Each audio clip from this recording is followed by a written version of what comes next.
Hello and welcome friends to our YouTube educational channel maths the fun. आज हम लोग class 10th के इस क्लास में एक नया टॉपिक शुरू करने जा रहे हैं, ट्रिगोमेट्री।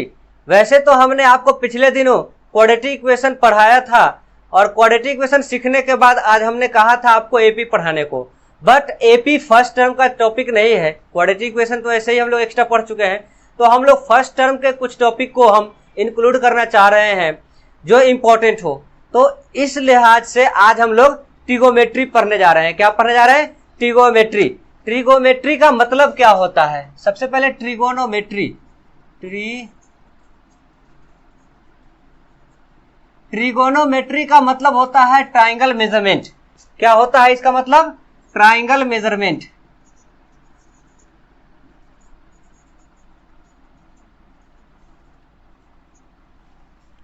ट्राइंगल मेजरमेंट, स्पेशली कौन सा ट्राइंगल? Right angle triangle. यहां ट्राइंगल मेजरमेंट तो होगा, लेकिन खास करके हम लोग राइट एंगल ट्राइंगल के मेजरमेंट के बारे में पढ़ेंगे। स्पेशली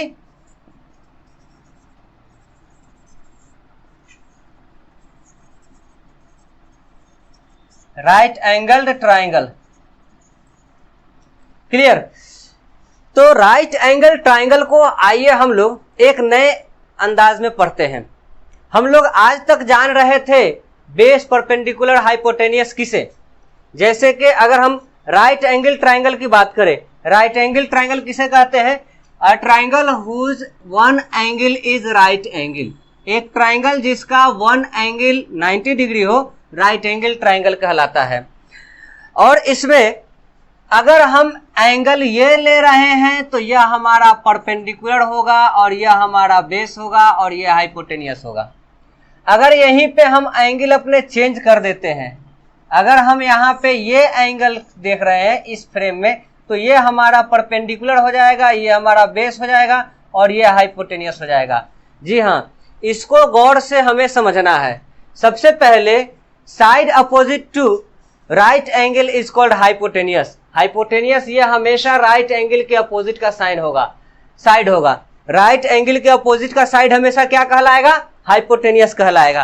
तो पहले इसे लिख समझते हैं, इसके पार्ट्स। किसके? पार्ट्स या sides.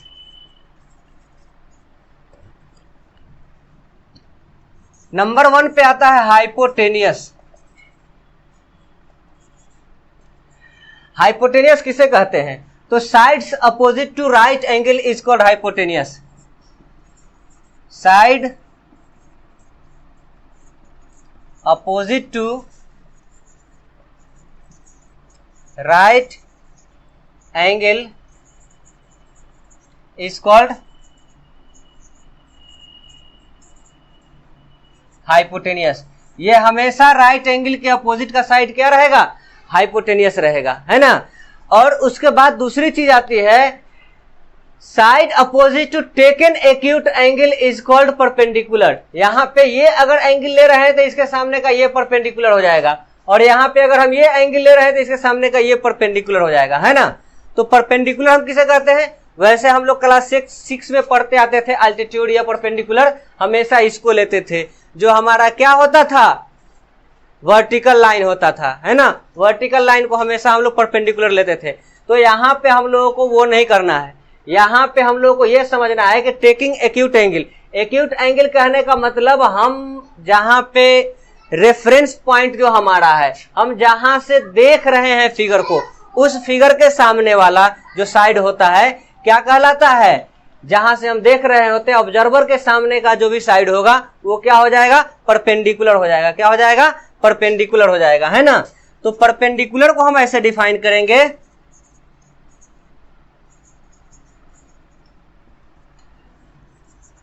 The side opposite to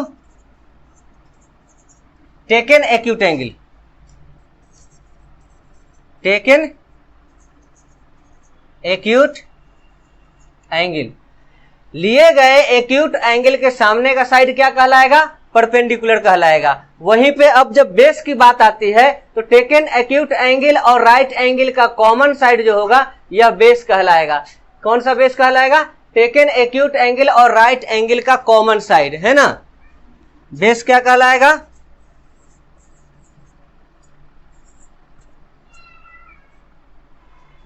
the common side of taken acute angle and right angle. Taken acute angle और राइट एंगल का कॉमन पार्ट क्या कहलाएगा? बेस कहलाएगा। क्या कहलाएगा? बेस कहलाएगा। अब अगर हम बेस, हाइपोटेनियस और परपेंडिकुलर को एक साथ लेते हैं, जैसे लीनियर वेरिएबल में लेते थे, तो इन सब का रेशियो ये देखिए, यह है हमारा परपेंडिकुलर, यह है हमारा बेस और यह है हाइपोटेनियस। तो एक रेशियो p/h होगा और दूसरा रेशियो h/p होगा। एक रेशियो p/b होगा, दूसरा रेशियो b/p होगा। एक रेशियो b/h होगा और दूसरा रेशियो h/b होगा। इन सब के लिए हम पर्टिकुलर नाम देते हैं। इन सब को क्या नाम देते हैं? पर्टिकुलर नाम देते हैं। तो हम यहां कह सकते हैं कि रेशियो ऑफ क्या चीज? Ratio of p and h, मतलब p/h is equal to sign. क्या हो जाएगा? साइन। अगर एंगल थीटा है तो थीटा लेंगे, अल्फा है तो अल्फा लेंगे, बीटा है तो बीटा लेंगे, लेकिन p और h का रेशियो साइन कहलाता है। ठीक है। इसी तरह ratio of b and h, मतलब b/h क्या है? b/h is equal to cos. इसी को हम कोसाइन भी कहते हैं। क्या कहते हैं? कॉस को ही हम कोसाइन कहते हैं। इसके बाद रेशियो ऑफ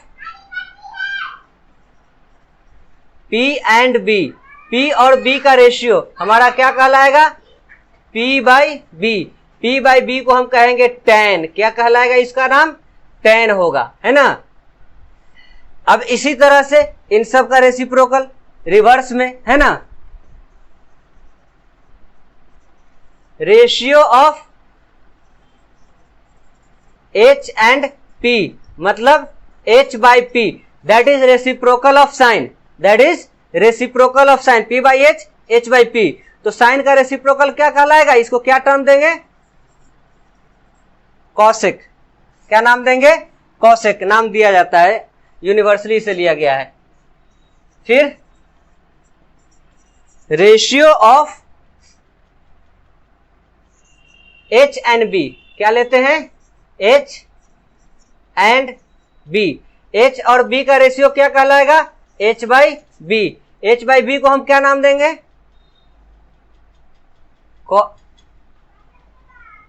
सेक। कॉस का रेशियो क्या कहलाएगा? सेक कहलाएगा, है ना। इसी तरह से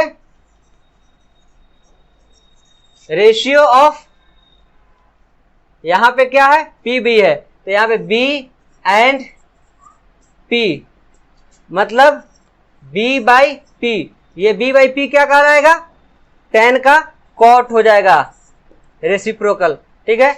ये हमारे 6 रेशियो हैं, है ना। इन 6 रेशियो को ये सब नाम दिया गया है। इसीलिए इस टॉपिक का, जो टॉपिक आज हम लोग पढ़ रहे हैं, इसे हम लोग ट्रिगोनोमेट्रिक रेशियोज कहेंगे। क्या कहेंगे? Trigonometric ratios. अब आइए इस पे हम कुछ क्वेश्चन देखते हैं। एक तो जनरल फॉर्मूला रहेगा, जो पाइथागोरस फॉर्मूला है, h² equal to p² plus b², वो यूनिवर्सली लिया जाएगा। h² equal to p² plus b², है ना। इसी की मदद से हम तीनों एलिमेंट्स पता करेंगे, और तीनों एलिमेंट्स जब हम पता कर लेंगे, उसके बाद हम इसका रेशियो फाइंड करेंगे। क्या फाइंड करेंगे? रेशियो फाइंड करेंगे। आइए एक हम क्वेश्चन देखते हैं। मान लेते हैं कि हमारा एक क्वेश्चन क्या है? ए, बी और सी है। ए, बी, सी में यहाँ पे मेजरमेंट दिया गया हुआ है, अलग अलग सबका मेजरमेंट यहाँ पे दिया गया हुआ है।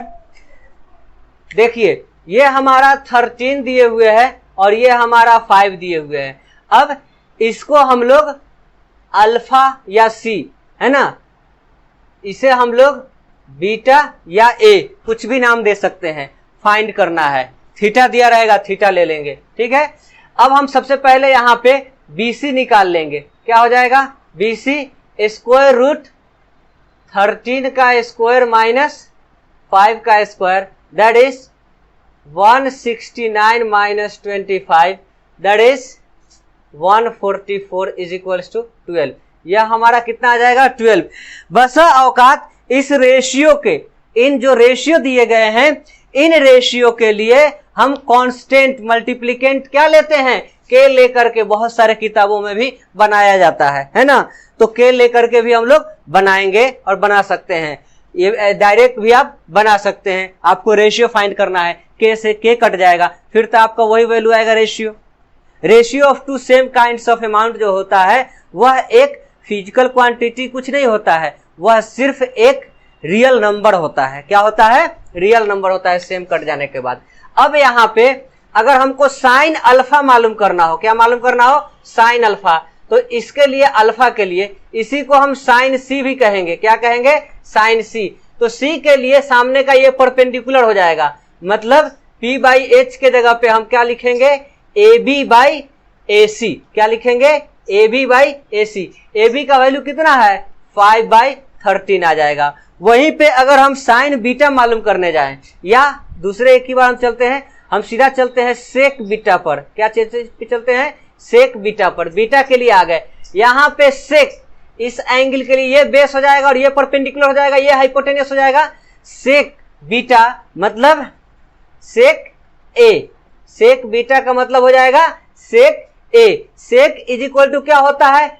h by B. तो सेक क्या है यहाँ पे? Sec beta h by B.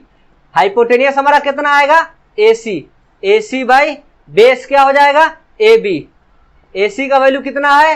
13 by AB का वैल्यू कितना है? 5, है ना। इस तरह से हम चाहें तो इसका 6 रेशियो, टोटल कितने रेशियोज हैं? 6 रेशियो, और दोनों एंगल के लिए मतलब 12 रेशियो फाइंड कर सकते हैं एक ट्राइंगल के अंदर। कितने रेशियोज? 12 अलग अलग रेशियोज हम फाइंड कर सकते हैं। अब आपको ये याद रखना है कि हम एंगल कौन सा ले रहे हैं, उसी हिसाब से हम रेशियो फाइंड करेंगे। एंगल चेंज करने से हमारा रेशियो के एलिमेंट्स चेंज होते हैं और रेशियो हमारा चेंज कर जाता है, वेरी कर जाता है। क्लियर? तो आप इस एक्सरसाइज के जो भी क्वेश्चन है बनाइए, अगले रोज इसका जो भी डिमांड आएगा, इसके इनके जो क्वेश्चन का, उन सब क्वेश्चन को हम आपको सॉर्ट आउट करके देने वाले हैं।